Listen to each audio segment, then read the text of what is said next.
Hari Om. Hari Om.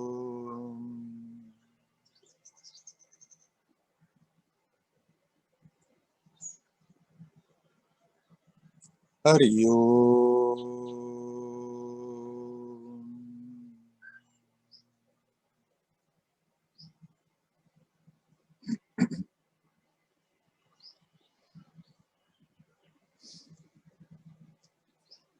Hello, my friends.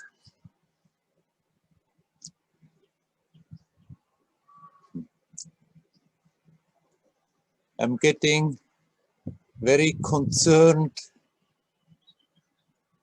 requests, questions. How are you? How is it? Everybody's afraid that now it's a total chaos here. I can assure you I'm fine. Here around is also not so much happening.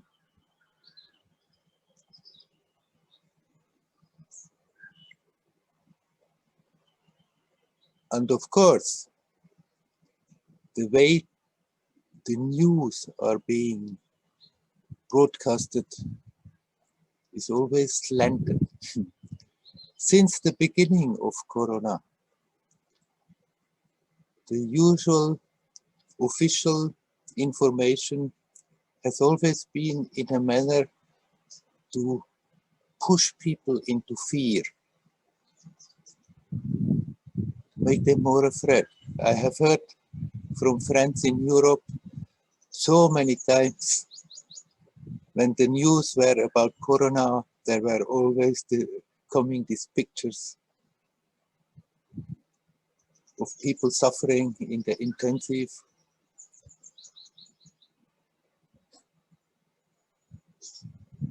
But in all the tasks, what is it called? Sorry. Yeah, the box where they put that in. Everything was choreographed to make people afraid. And now the way the news are being done about India is the same. Always the fires of all the people that are being burned. No doubt there is a great outbreak. It's also no doubt that a very, very small percentage of those who are getting the virus, they are dying. But we have to remember, India, the crowds in India. For example, Mumbai has 21 million people, just the city, Mumbai. This is 3 times, for example, 3 times the population of Switzerland, one city.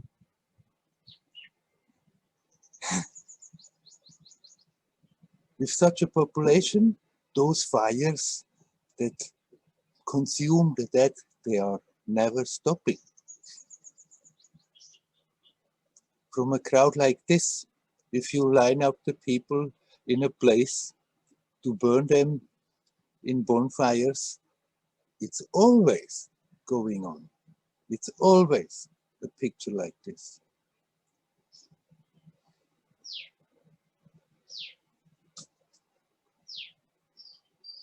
I'm not trying to say the news are wrong. There is a great outbreak. But it's always presented in a way to terrorize people. Now, once I was told I should contain myself to talk about spiritual matters and not go into things where I'm not an expert of. But of course, how we are dealing with the situation, how we are dealing with our emotions, how we are dealing with our reactions, is our spiritual job. Sometimes spiritual teachers say that don't you mix up psychology and spirituality. They are totally separate. And I think this is completely wrong. No doubt, what I understand what spirituality is goes way beyond of what usually the traditional psychology is covering. No doubt about it. But psychology is part of the spirituality. We cannot possibly separate it. As long as we are psychologically full of tensions and contradictions, then it's not possible to go deeper spiritually. And in this context, the news that are being broadcasted, they push people deliberately into fear, into terror, into despair. And our spiritual duty is to learn not to let ourselves be pushed into that.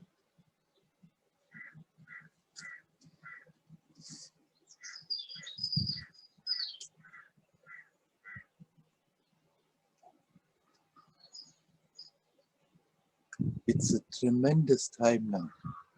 So much negativity. And it's supported so much. It's kindled all the time with the way the news are being presented. The people have the tendency to get really depressed about it. At the same time, I can only repeat, as I have said already many times, there is also something marvelous happening. Something very beautiful. But it's so far, it's the negative part that makes a lot of noise, that's manifesting. And we have to deliberately make a step of not getting sucked into that current and contributing to the destructivity, the negativity of it. And each one has to do that for themselves. This is a time of change. Recently, somebody who is very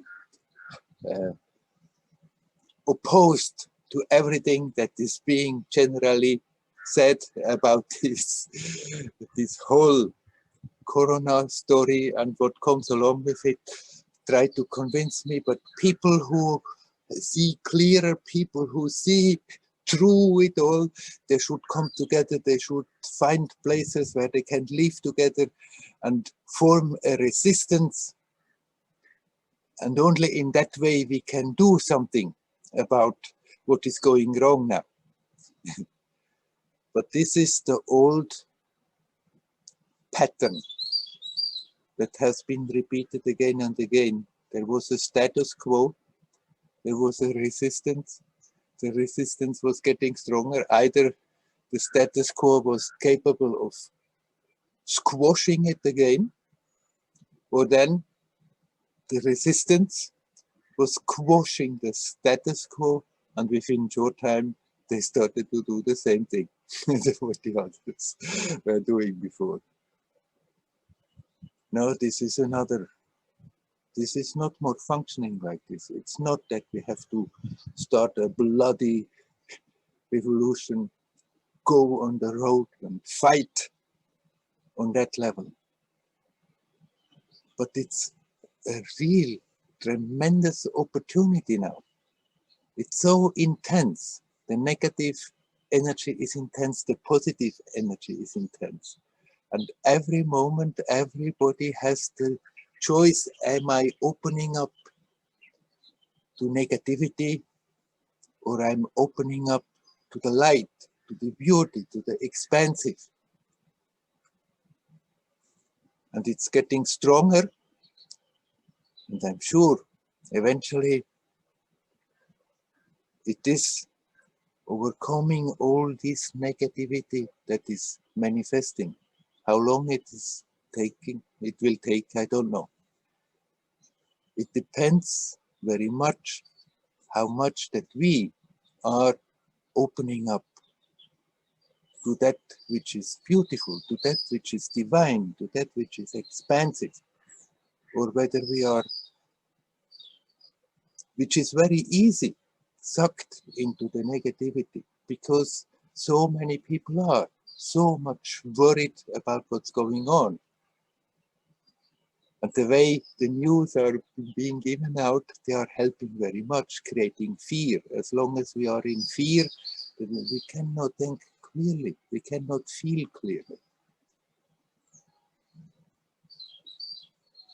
So I'm calling to you one more time. You're beings of light, you're pure light. Turn your attention back to yourself. Connect consciously with that pure light. Be expansive. Right now, many negative things are happening on this material level.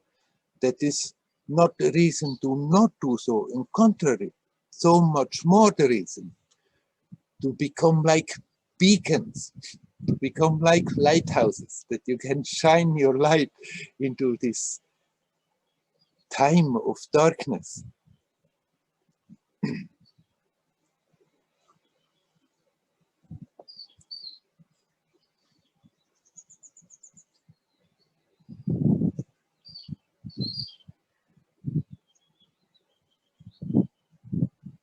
India is in a critical situation, but not as bad as it is presented all over the world. So don't create unnecessary fear and concern. But if you connect with what is happening, then connect with joyousness, send joyousness and light and beauty. Everyone who does that, their own experience will be much more expansive and beautiful, and that is the greatest contribution we can give to the whole humanity, not to get pulled into that current of fear and despair.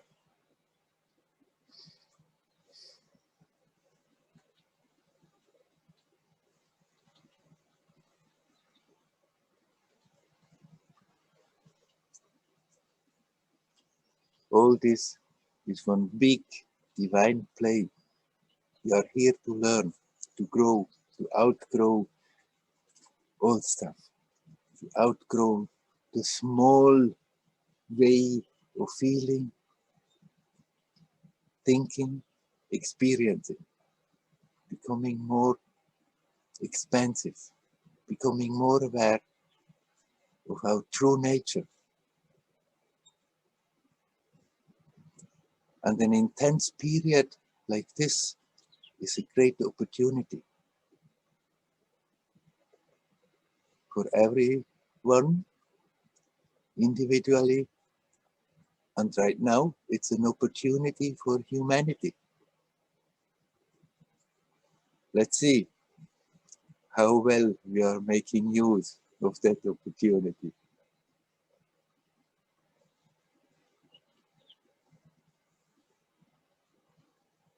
But for your own sake, don't get afraid, don't be afraid. Come back home to yourself. There is that divine beauty that cannot be touched by whatever is happening. Stay in that, be rooted in that, radiate that, and your life will be full of joy, no matter what is happening. And you will be a source of inspiration and joy for all those who come in contact with you.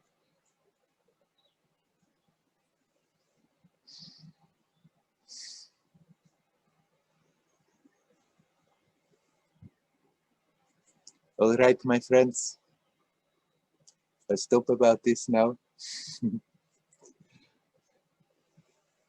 I invite you to come in. Is there anybody who is ready to come in and talk? Please come in.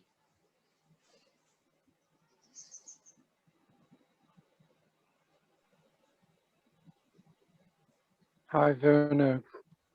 It's Udi. Hello, Woody. Thank you very much for this inspiring word. And to hear again the voice that is calling us to touch our true core of life or true being. But as a feeling and as I already experienced, while trying to inquire by using the question of who I am, or Yes. by using the question who I am not, Yeah. I'm just touching the surface. Yeah. And remain only in this cycle or levels of my knowledge or my thought or my stories. And maybe in your asking to reach ourselves and being there, we need some guidance. Yeah. Right. But anyhow, you're on the right path. You're doing it.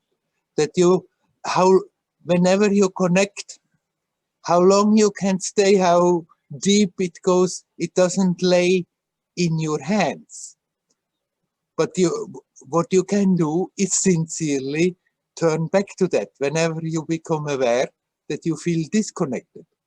Sincerely come back, and you say, you're just touching the surface. Actually, every sincere spiritual sadhak feels like that. That you just start touching the surface, because however deep you go, you become aware there's still infinity beyond that. But what you can do is not, when you get a glimpse, when you get a touch, then not to be cramped about it and try to hold it, but in contrary, relax in it as good as you can. That's the best way to open up, to go deeper.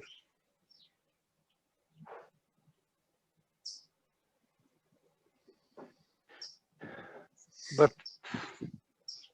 as I try not to be attached and not to be holding anything and stay there, it seemed to me that my ability to stay there is very short.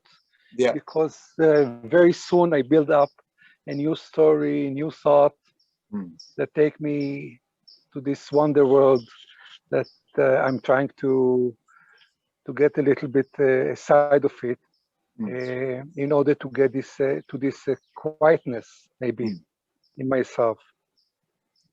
Believe me, I know what you are talking about. I've been struggling like that on and on and on. And often I thought, I mean, with all the input I'm giving, with all the effort I'm making, what I'm getting at seems to be so nothing, so little. So then hearing about it and reading about it from teachers, and then comparing what they talk about and what I'm experiencing, seems to be such a huge gap. It simply shows your sincerity that you feel like that. Just continue. Those moments where you feel that touch, they are very, very precious, and they build up something very strong, much more than you are aware of right now. And eventually it's like that is passing a certain threshold, and what before seemed to be so difficult and often impossible suddenly becomes simple and easy. The trick, the magic trick, is not that we have to learn something magic, some trick by which we can always stay there. The magic trick is to keep going, not to give up. To go about it again and again as good as you can. But we can learn to be more patient with ourselves and be more playful about it, and not get depressed about what we are not able to do, but learn to be happy about every moment where there is just a release of that mental stuff, and draw energy and inspiration from that. In our Jewish culture, there is a saying that from time to time you have to make a big jump. They have a name for that, you have to be brave enough to make this jump. Yeah. But I myself still believe that maybe instead of jumping from one side of the river to the other side, I can just make a few steps over the stones there and be more safe in this journey. Yeah, yeah. I mean, these are all metaphors. It can be very inspiring to have that idea. Okay, let me jump into it. But actually, all that we can really do is present ourselves, make ourselves available. The jump is happening. It's not something that we really can do, but we can make ourselves available. And if it is more resonating with you, that you feel you rather gently step from stone to stone, then to jump, then this is perfectly all right. People are different, their minds are different, and so what is it inspiring one may not inspire another. The important part is that you just somehow bring your attention back to the descent, again and again. Whether you call it an attempt to jump or to make a gentle step to the next stone, it doesn't really matter. Really, I'm thankful for that, and I also lately had found that the feeling of being surrendering to the past is not a negative. It's part of being open and quiet, and I can be able to feel this integrating with the meaning of the path. Right, right. It's not that you have to somehow cut off the past or anything. The past is a wealth of memories and experiences. We just have to learn to detach whatever pulls us back again and again emotionally into that. But that doesn't mean we have to somehow try to cut it off. But rather, as you say, integrate. Right. Yeah. Right. Thank you so much. You're most welcome. Hari Om. Hari Om.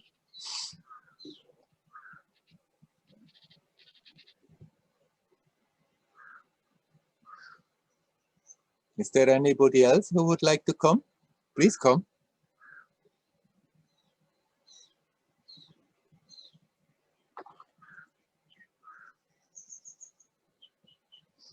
Oh, we are 45 people.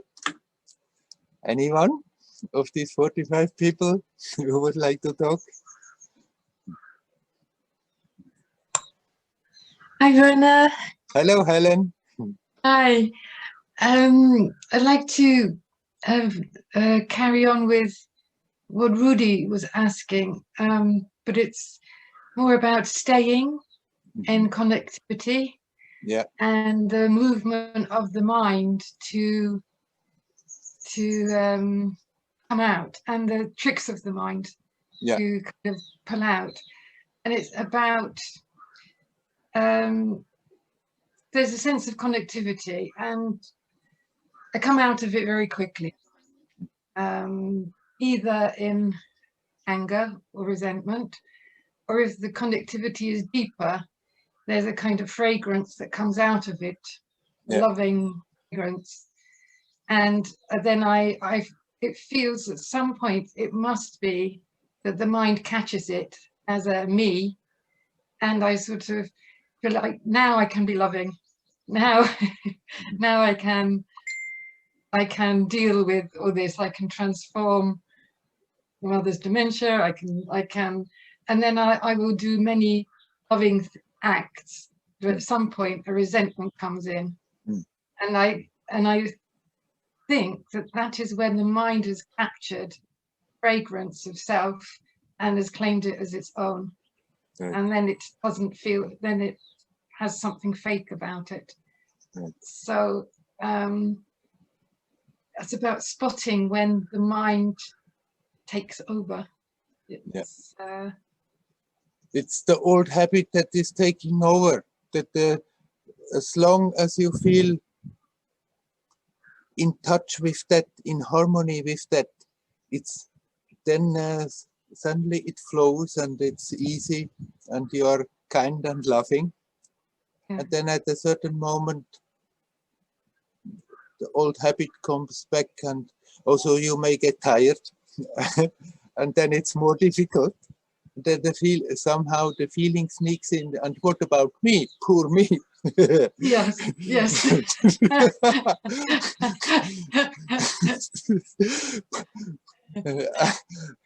Why should I just sacrifice and sacrifice and sacrifice? And what about poor me? Yes, yes, and, yes. And I'm not even getting the appreciation I deserve for it. Yes, yes, yes. And that's when I know that something has happened. Right. So when the feelings come back, either you can stay with it and justify it and say, yes, I'm perfectly right to feel like this. I mean, look what I'm doing all the time, and I've had it and it's too much. Or then you can see, step a step back and say, oh, there I'm going again. And all I'm doing is draining my own life force away, staying with that negativity. It doesn't mean you have to artificially try to be now always so nice and gentle. Sometimes, okay, it comes spontaneous, so beautifully true. And sometimes you may show less of that. But when you feel that self-pitying kind of mood coming in, you're sure, oh, there I'm turned totally into that me personality thing. And that's when it becomes exhausting. Then it's becoming totally exhausting. Yes, that's the switch. Because then most of our life force is being eaten up by that nagging sensation. Oh, it's too much, I can't anymore. And all the thoughts and feelings that come and the resentment that comes along with it, then that is eating up our life force that is simply there at our disposal when we are not doing that. Yes. So if you are aware, if it comes and you are aware, oh, it's there. If from the external situation it's possible, take a little break. And be a moment with yourself, sit down, lay down, if you can, and just relax and watch it and let it pass. And in relaxing, you become aware, hey, that other aspect is there. It's just shadowed by that resentment, by that self-pity, by all that stuff. Yes, yes. If you have the possibility externally, take a little break. If it's not possible, then you relax as good as you can in the situation. Yes. Instead of staying with the tension and repeating to yourself, I can't anymore, it's too much, no, really, it's enough, that is more and more tiring. There, you accept the situation as good as you can and relax. And then suddenly, it's getting easier again. Yes. Yes, it's so true. I needed to hear that. Yeah, because when the resentment comes, it's huge. It's like, and this is where the speediness and anger that seems to be in the background all the time comes in. And I just needed to hear that because, I just needed to hear it. Thank you. So really, if possible, take a little break and just relax there in one way or another and watch what's going on and relax that. And then because you are, I mean, it's not new, you are familiar with the whole thing. And then you will find, if you are sincere about it, very quickly it may pass again, and you come back more in yourself than in your personality me thing. Yes. Yeah. Suddenly, then there is just a very subtle feeling that my heart opens again. Yeah. And then I know that what I've been missing, Right. In this rage. Yeah. Thank you. It's like I knew it, but I needed to hear it said to kind of just, Actually, yes, of course. You all know all the things that you are asking about. And by asking, you sort of telling me to tell you what you already know. Yeah, exactly. It kind of, it goes deeper. For that, it's perfectly valid to do these conversations. Thank you so much. Wish you well. I mean, I don't have an easy situation, but that is not an excuse. It's never an excuse.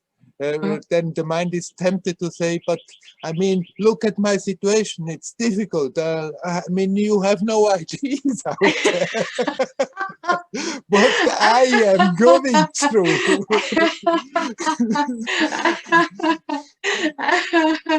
And the argument may be very valid that it is difficult. But it's not a question of difficult or not. We somehow face the situation for which we are ready to deal with. Right. Yes. And no matter how difficult the situation, it's still a fact.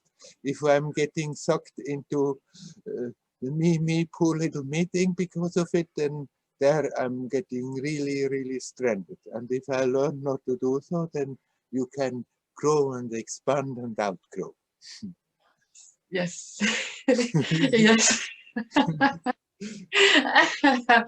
Yes. Yes. Okay. Okay.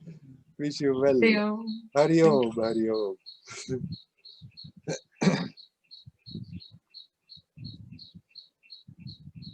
Okay. Is there anybody else who would like to come? Please come.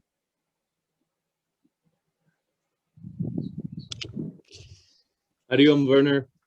Hello, I hear a voice. I'm not seeing anybody so far. Can you see me?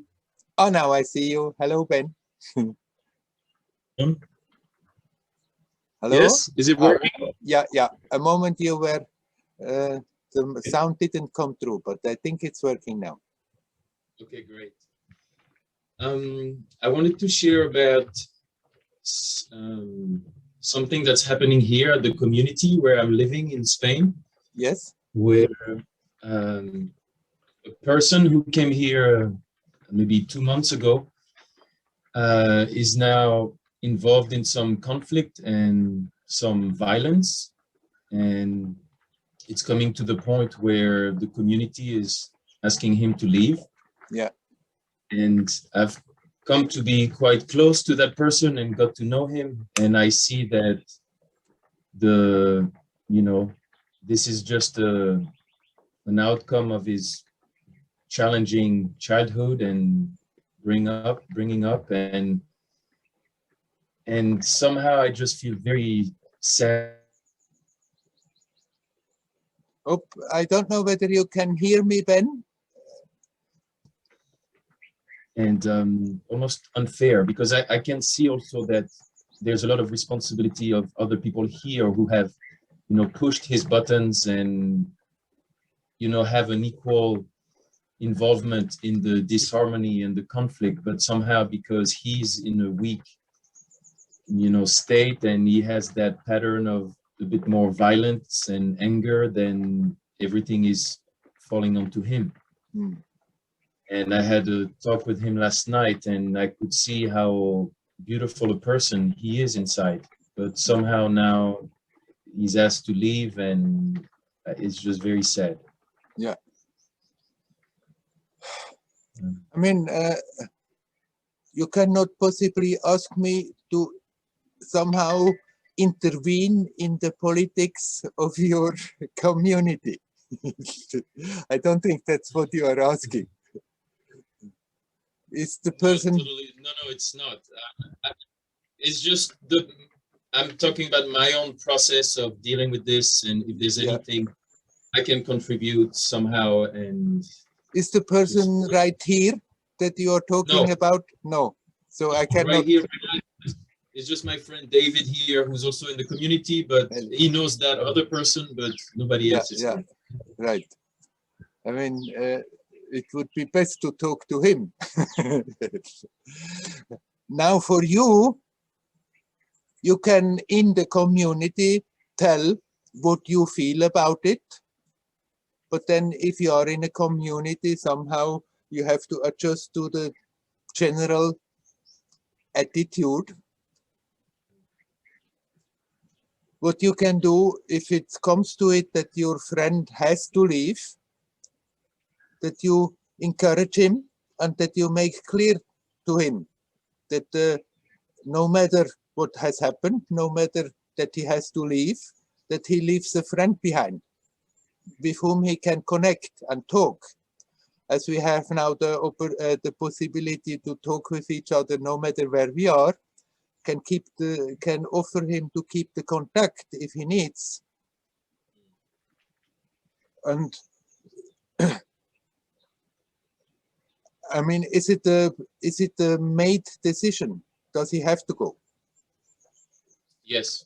Yes. So then try to inspire him that he is not going just now with anger, but that the main thing for him is that he learns his own lesson about himself, and not that he is busy with the community politics when he is out, but rather that he uses this situation, and when he is out, the memory that comes and the emotions that come along with it, to watch himself, to see what is happening within himself, and learn to work on that instead of holding on to a grudge that he may easily have when he is being kicked out like this.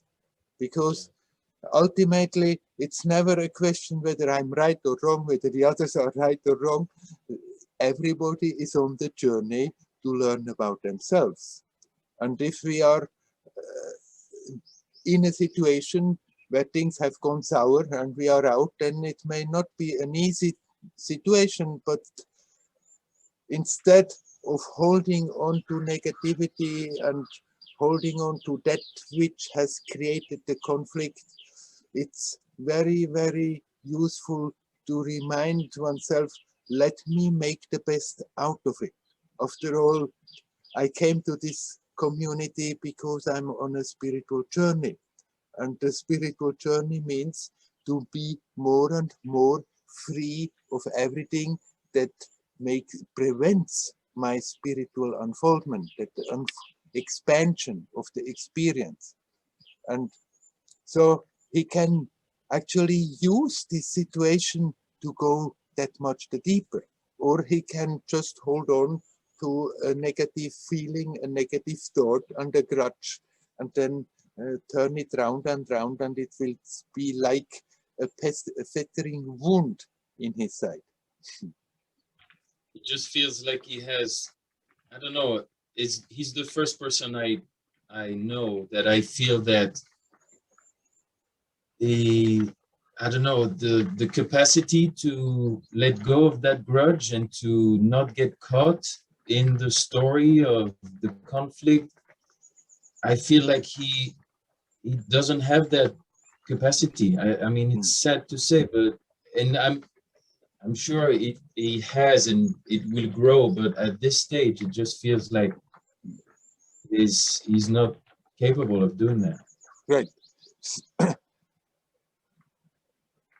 Deep down, everybody has the capacity. But I hear what you say. I can understand that in the just present situation, it may just be asked to be asked too much of him.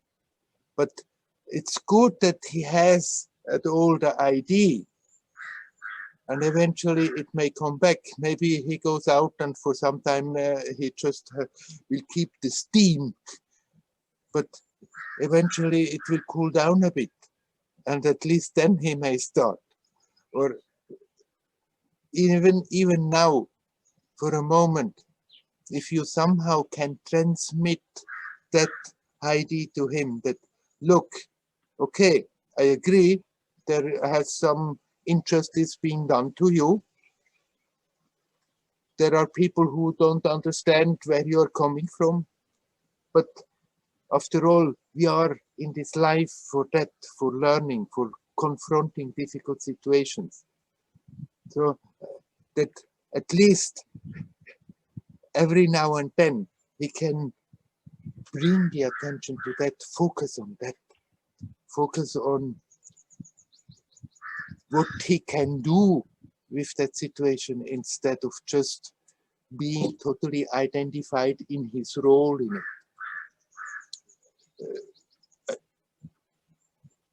I can see that it may not be easy and you feel it's beyond his capacity, but deep down the capacity is there in everyone.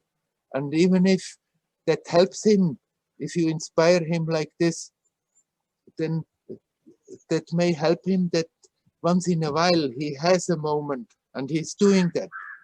And if he's doing that once in a while, then gradually he himself starts to feel, hey, it's much better that I'm spending my time and energy like that than turning the story round and round and round in my head.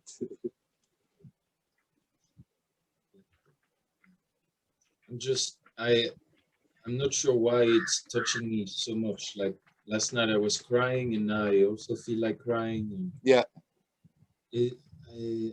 I'm not sure why. I don't know this man for that long, but somehow it hurts me so much when I feel the injustice of how he grew up and how now there was this beautiful opportunity to transform, and I feel like he's almost there, but if he could stay here longer, I don't know,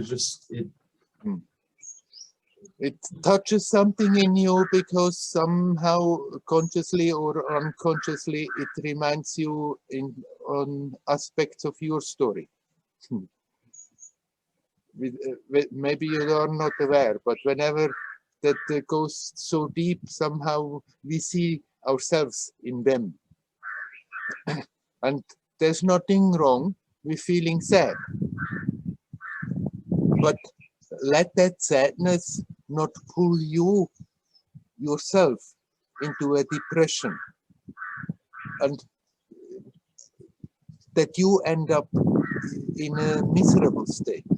You don't help your friend one little bit, it's just adding negativity. It's just adding more weight and more difficulty to him. But sadness, let the sadness come. The situation you see makes you sad. There's nothing wrong with it. But then observe that sadness. Bring the attention to the experience of sadness. Don't for a moment be stuck in that story, your friend and what happened to him, but just what it did to you, and learn to relax. And then you find your center again and you find strength. And with that strength, you connect with your friend and then you are giving him support. You are helping him. If you just let yourself be devastated by his story, then instead of helping him, you're adding more weight to his story, and in a way, he has to carry that also.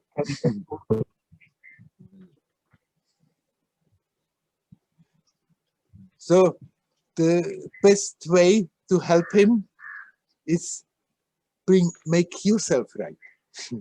And then you make it clear to him that he has a friend here and that he is always welcome to connect with you wherever you are. And that will give him a lot of consolation.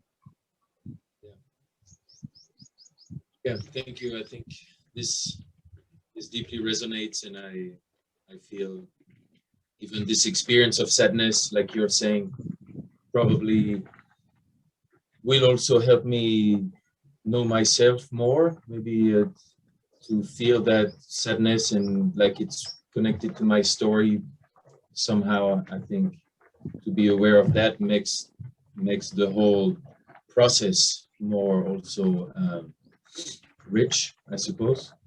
Yeah. So thank you for pointing to that.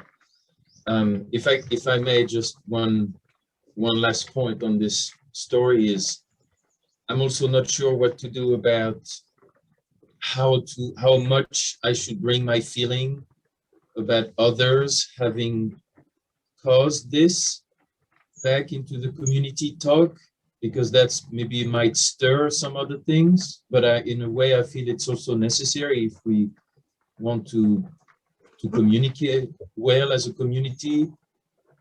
I don't want to point fingers, but it's just to try that we are make this process more clean and more transparent.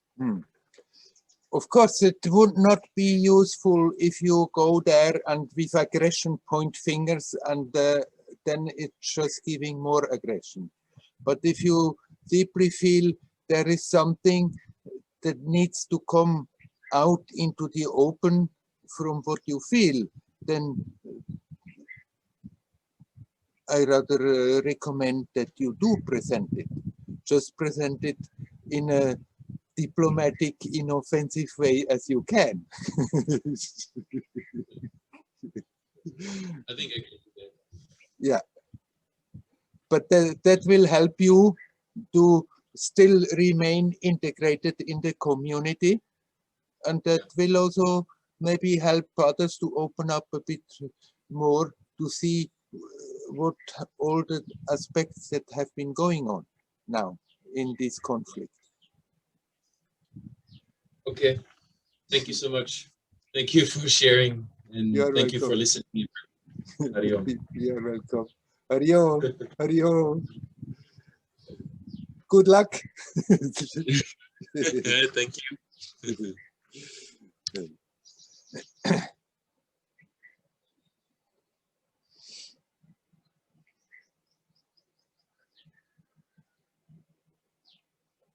Is there anybody else who would like to talk? Please come in.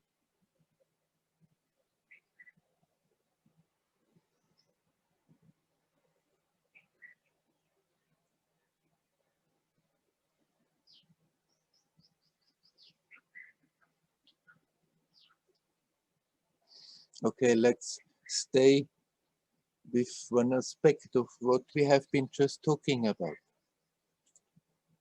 The injustices in life.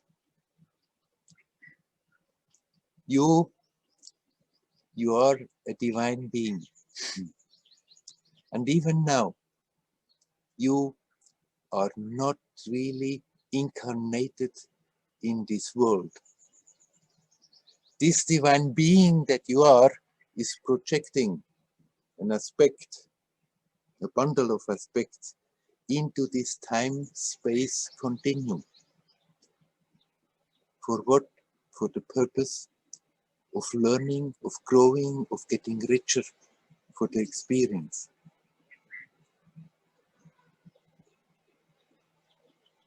And that being that you are is aware, before we get here, that after that, this projection is sort of developing its own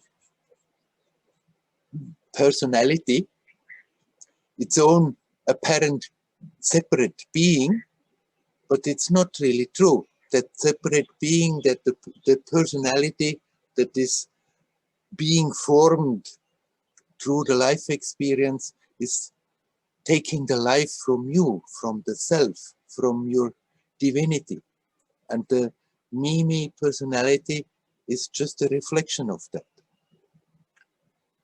But you as a being were well aware before coming to this world that this projection may face a lot of difficulties and often go through injustice. Situations that are just not right. But actually often those situations, they are the ones where we are learning most. If we are capable in a situation where we have clearly been treated unjustly, then instead of holding on to, hanging on to that idea, but I'm right and it's not right what has happened to me. All the powers of the ego, of the personality will of course totally go in that direction. But it's not just, it's not just, it's not just. But if we are capable then not to do that, but use that energy that is being created by the conflict, by the tension of the conflict, use that energy to turn the attention back to the source, then that very conflictual situation, the very power of the difficult situation will drive us that much deeper into our own resources.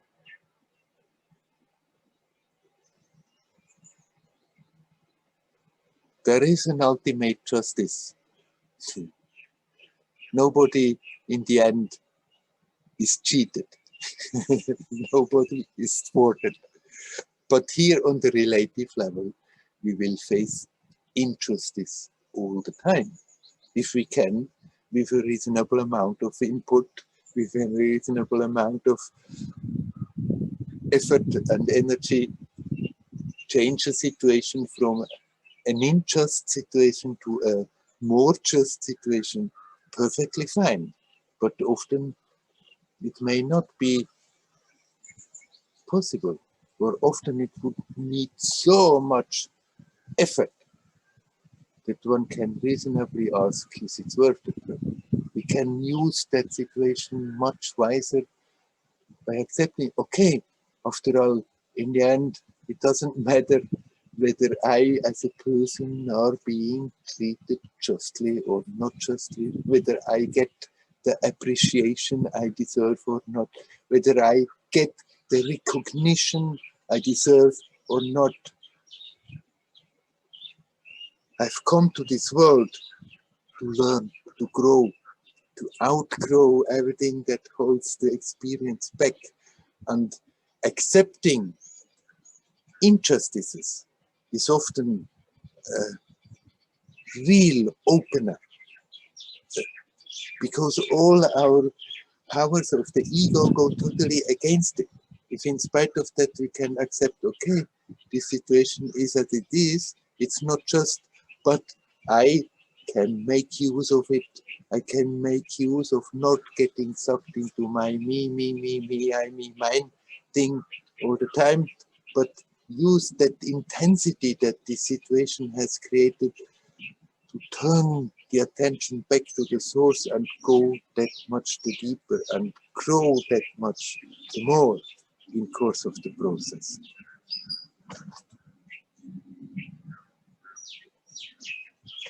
There will never be on this level, in this material level, a total justice. I mean, this world hopefully is going to improve. There will be still all times little games, little injustices, bigger injustices. But if we can turn it around and even it out, fine. But it's always a tremendous opportunity for a person or for a group of people to let go of old stuff and to grow and to outgrow the smallness and become more self-aware, go deeper into our own beauty deeper in those beautiful resources. And then after that, we can, when we come out of it and see the situation, then we can be actually quite grateful that it has happened, that it has given me the necessary push to make the effort, that the unpleasantness, the pain of it has given me the necessary push that I said, no, I don't want to suffer anymore. And my way out of suffering is not always to try to bend everything right in the world, but my way to get out of suffering is to come to a point where I see how I'm creating suffering myself and learn not to do that anymore. And being treated unjust can be a real kick in the right direction if we can get around of accepting, okay, it's as it is. I'm still think we can. It's not that we have to say, no, it's totally just. No, a situation may be unjust, but suddenly it may not more be so important and become much more important that actually it gives me a wonderful opportunity to go deeper. And after all, that's what I'm here for in this world.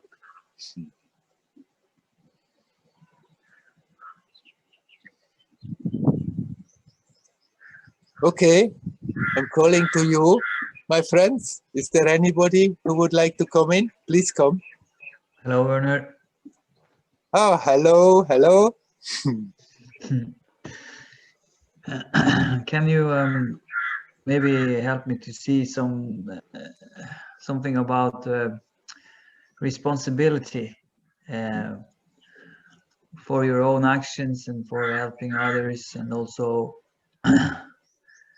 the role of the ego in that, because the ego takes on all these tasks and takes on a lot of burden of responsibility to.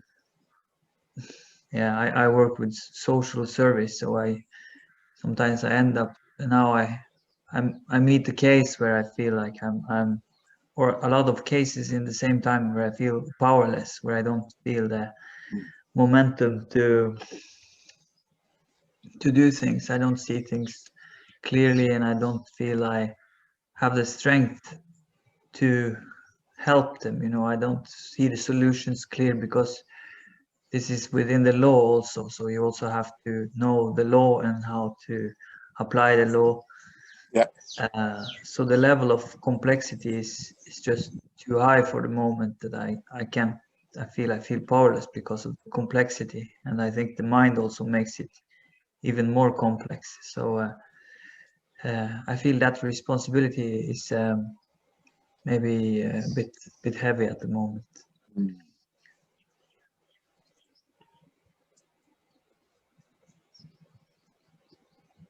Ultimately, it's the responsibility of the person you are working with. You can't really help them.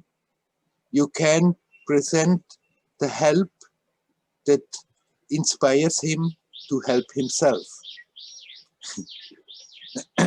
And if there is cooperation, you can help, you can give support here, you can give direction there, you can give on different levels support and help. But still, step by step, it's that person who has to learn to cooperate with you and help himself, herself. And if they are not doing it, then you cannot do anything about it.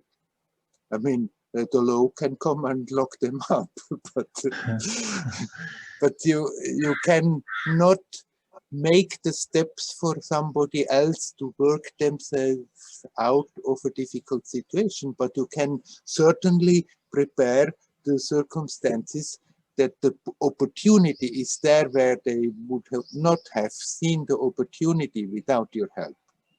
But you can accept whether or not he is making those steps are not your responsibility. Of course, it's a happy feeling if you do that and you see somebody is responding and is getting better, then that makes you happy. And if you give that possibility and there is no cooperation and the people stay in their own misery, that can make you sad. But you can be very clear about it, that it's not your responsibility whether he cooperates or not. Your job is just to give him the possibility. And if he doesn't grab it, then what can you do? It's not that somehow then it's your responsibility, you should be stronger and then you could help him.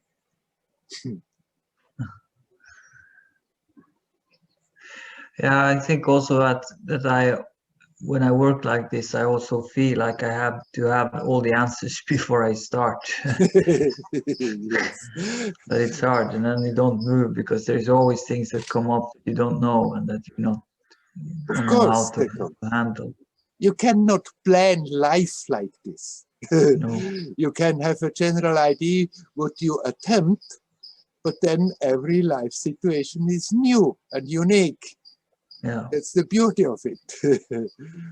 Yeah, and I see that, but then I feel like I'm irresponsible for not trying to control and not try to get this into a line, because it's so changing so much with these people, and you have a hope and you start in a direction and then something happens and it's all the way back again, and then it's like I feel, am I doing enough? Am I strong enough? Am I like taking enough initiative?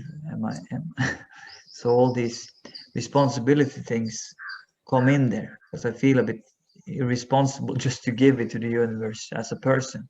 I know it's not supposed to be that, but still feel that. Yes, but have a good look at yourself and see who is feeling like that, who is feeling that responsibility, and who feels I must somehow succeed. It's that me, I, Klaus personality. Yeah. Right, that you have to be successful. And then it makes you heavy. It sort of makes your experience heavy. And if you come with such a mood into the situation, then you bring also that heaviness with you. And if you can be more irresponsible and playful about it, you bring much a better energy into it.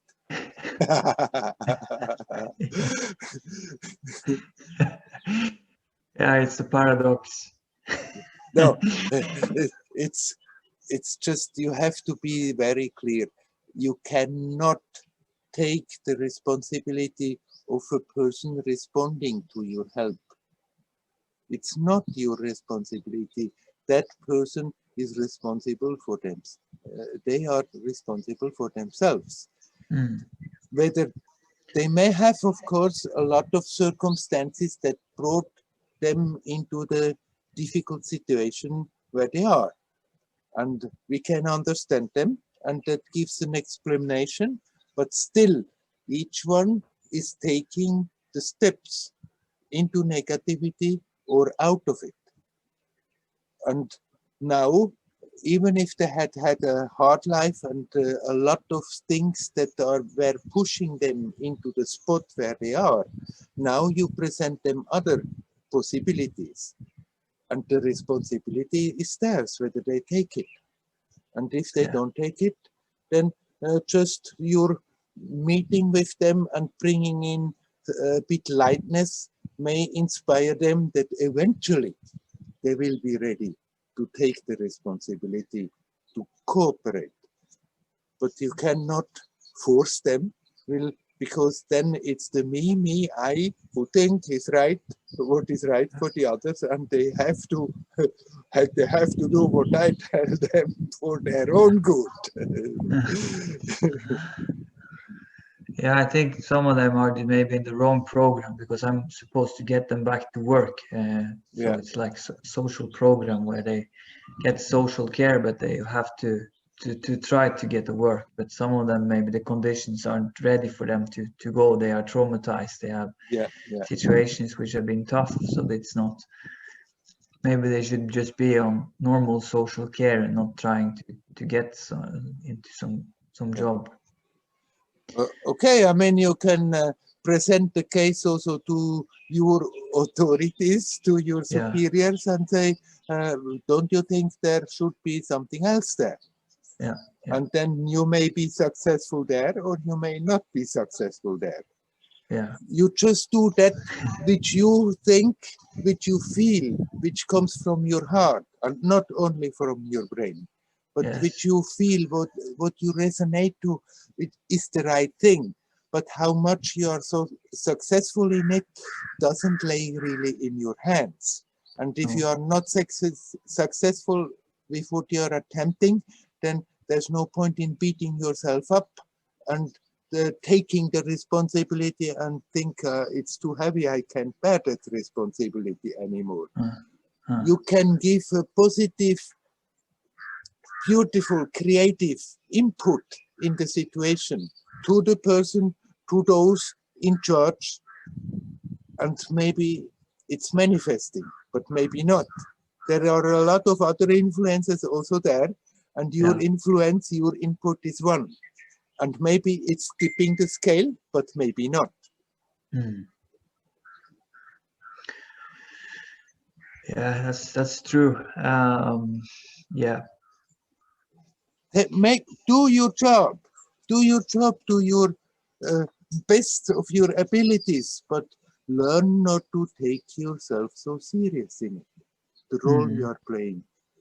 Because you just play a role in that game, and you can, the less you take yourself serious, the more you can playfully bring something nice in it, but then you're also free to accept when it doesn't work out.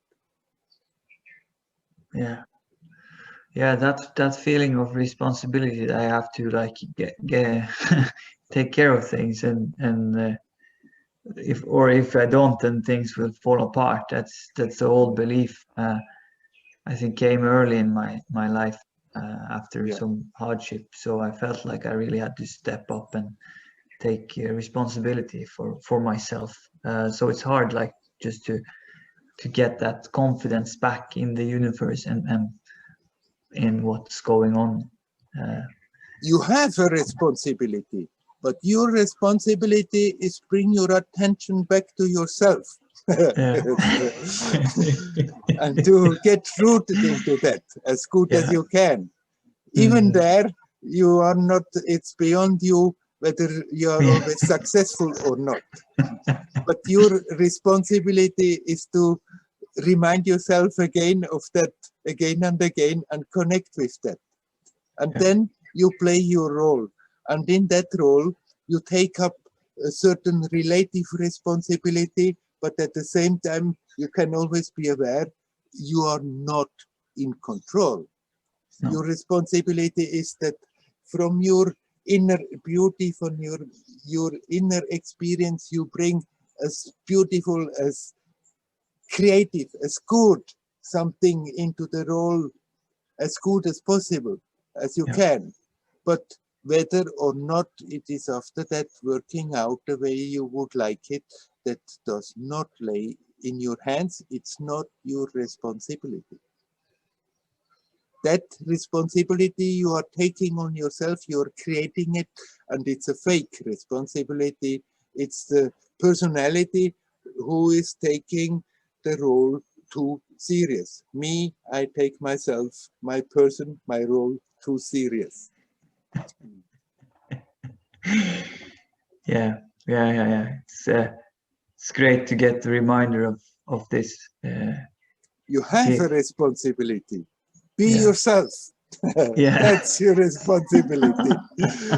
And the more you are capable, the more something beautiful flows into your work. But then there is also the broad-heartedness and the acceptance that whatever I am attempting, it's not always successful. No, it's true. It's true. So, yeah. Okay, thank you. You're welcome. Hari Om. Hari Hari Om. Om.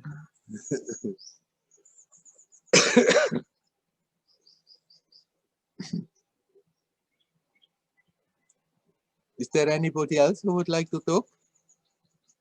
Please come.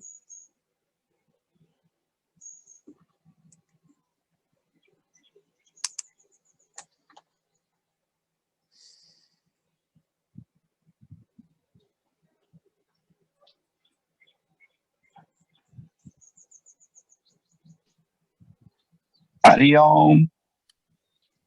Hello, I hear a voice. Hello. I'm Hello. new to that, so I'm trying to get the video.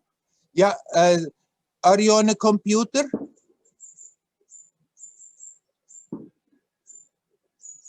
Hello, can you hear me?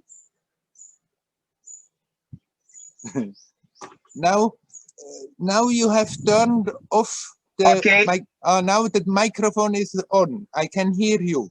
Can you turn the camera on? Also, now you turned off the microphone again. Now Okay. it's on again. But somehow there should be, beside that image of the microphone, an image of a camera. Now you turned off the microphone.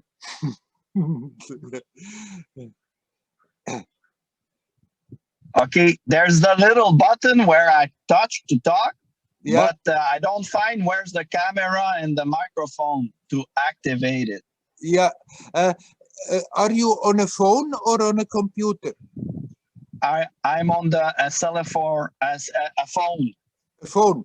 Then in the down corner of your screen on the left side, there may be an image of a microphone and a camera. If you touch your screen, they pop up.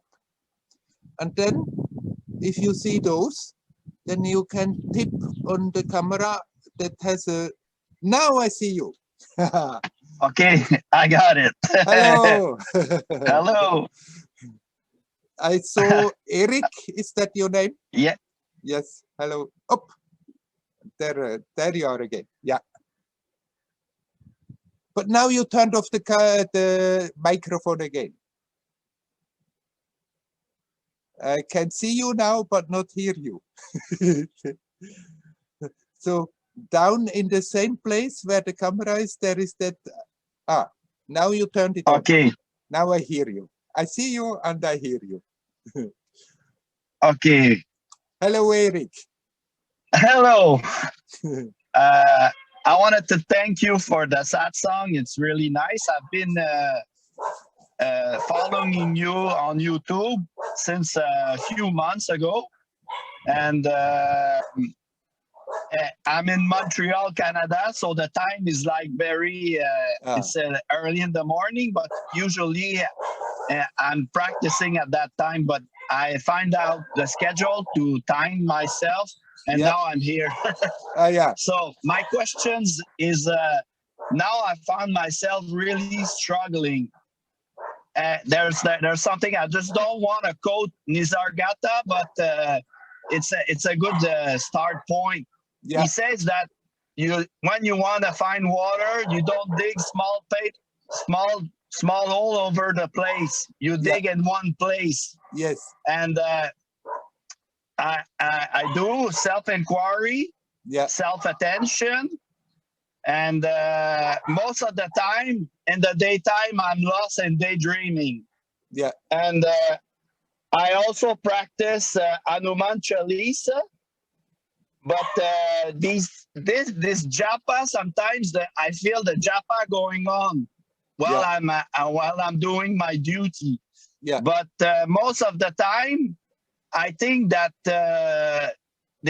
it's like digging a small hole all over the place. I should put my attention on the self instead of like.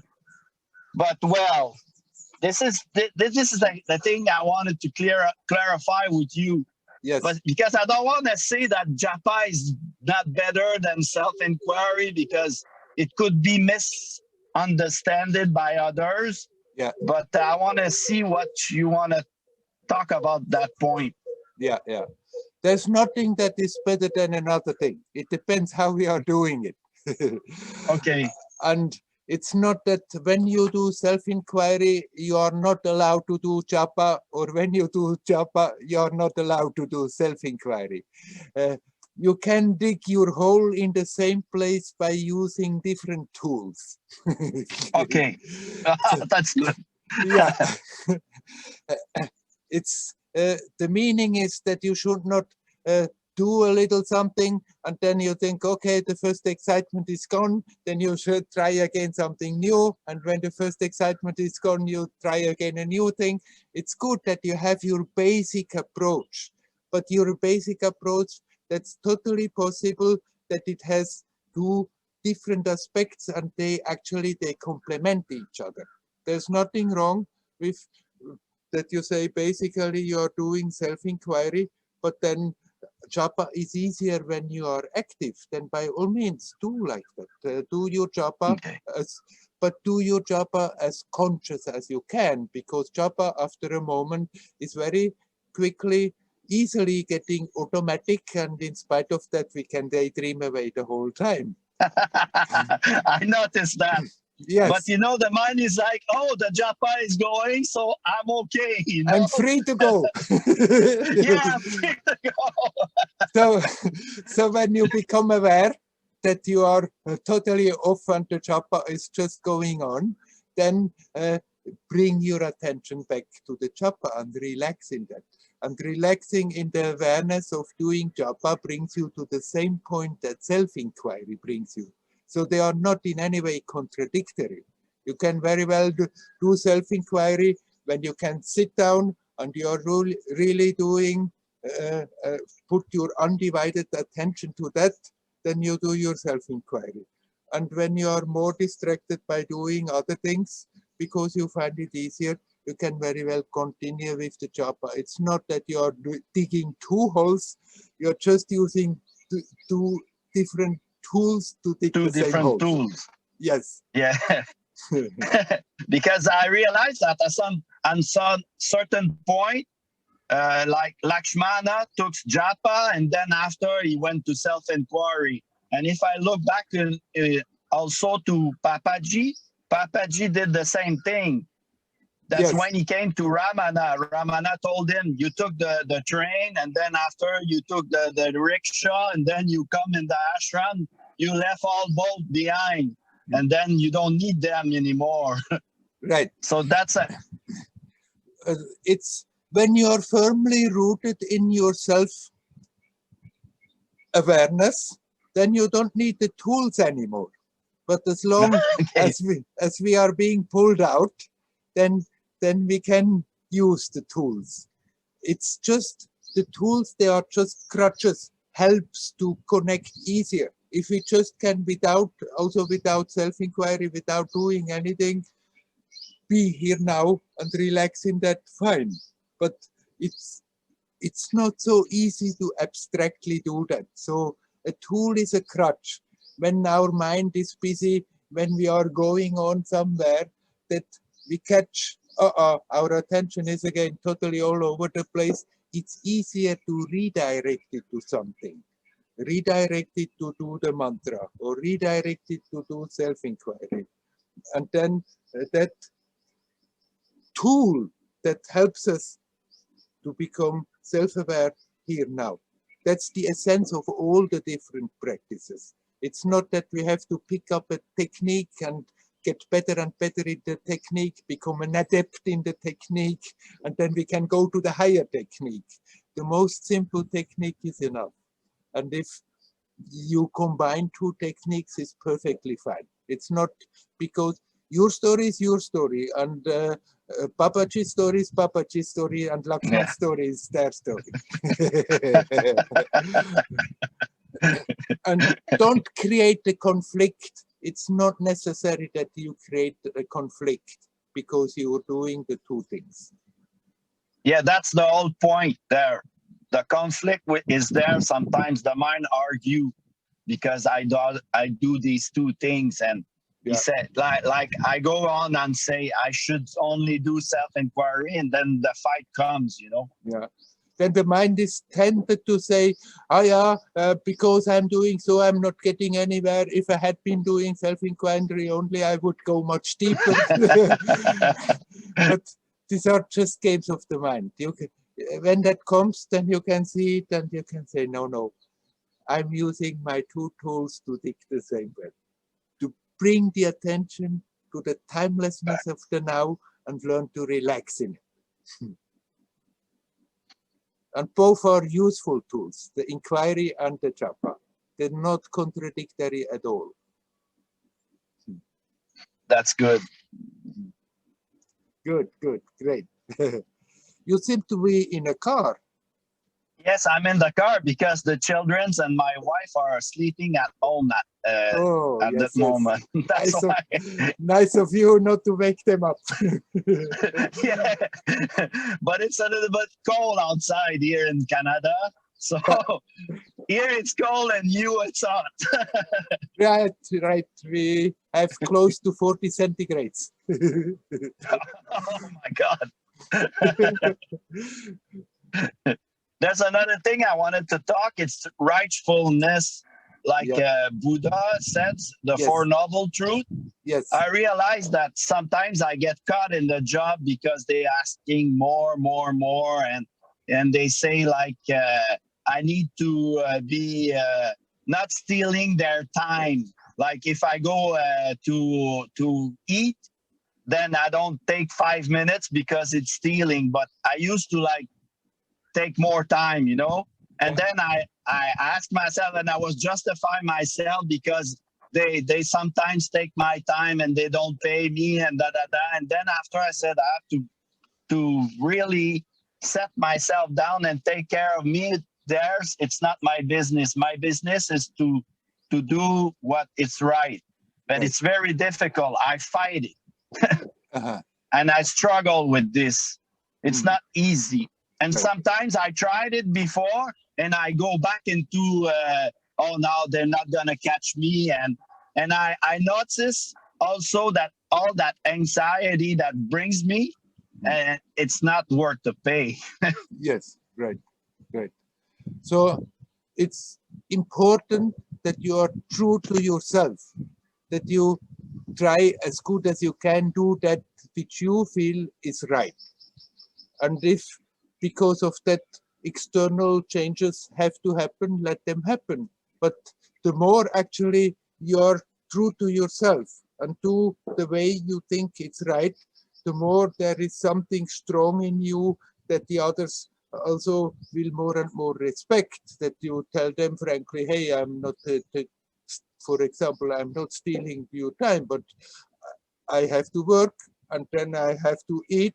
And if I take my time to eat, and then I'm getting stronger again and do better work. So don't tell me nonsense. And if they can't accept it, then let it be so. Huh? Yeah. Be honest and true to yourself. And it should be natural. But somehow we have grown up in a world where everybody is lying to themselves. And so, yes. So we have learned to do that also. And what should be natural, we have to learn as if it's something new. And we can make that intent of being honest with ourselves. Deep down, everybody is connected with that truth, and from there we know where it's going along. But we have learned not to listen to that anymore, but to listen to all the arguments in the head. And so it's like what should be natural, we learn again as if it was something new, and we intend that I want to be true to myself and do that which deep down I feel is right. Not often it's the same thing what my intellect will say, but sometimes my intellect will say and be calculating about something, and in your heart you feel no, actually it's going that way. And the more you are doing that, the more it's becoming easier, and you become aware that that certainty is there somewhere. And the easier, the more you practice it like an art, when you learn. The more you practice it, the easier it becomes. And then you can more and more rely on that, that the more you become aware that you are true to yourself, you are at peace. And then it's not more so important whether you get the positive feedback from outside. And sometimes you may be ready to change a situation because you are not ready that the people push you around in certain ways that you can feel it's not right. Yeah, see, it's not about being perfect, following all those laws that they're making, even it's making sense or doesn't make it sense. The importance is I stay in my own self. Right. But I really get pulled out sometimes because I'm scared to lose my job, and then Yes. I create ideas that I'll put my family in trouble, and I try to look for other jobs and other opportunities, not that well either for me at that moment. So I have to go through that, and at a certain point, even last week, I was ready to give up everything, but I feel like I'm stuck in that prarabdha kind of. I mean, you can play your role, can play along to some extent, that you can feel it's right because I'm doing it for the sake of the family also. And then you don't take it so serious. And if you feel that it's right to play along, then it's right. But then if suddenly you, not as simply as a thought, but you really feel, hey, that far and not beyond that, then you act according what you feel is right, and somehow it has the tendency, the more we are doing that, then after that it has the tendency that things also falling into place, that you find your way again. Yeah, that's the whole thing.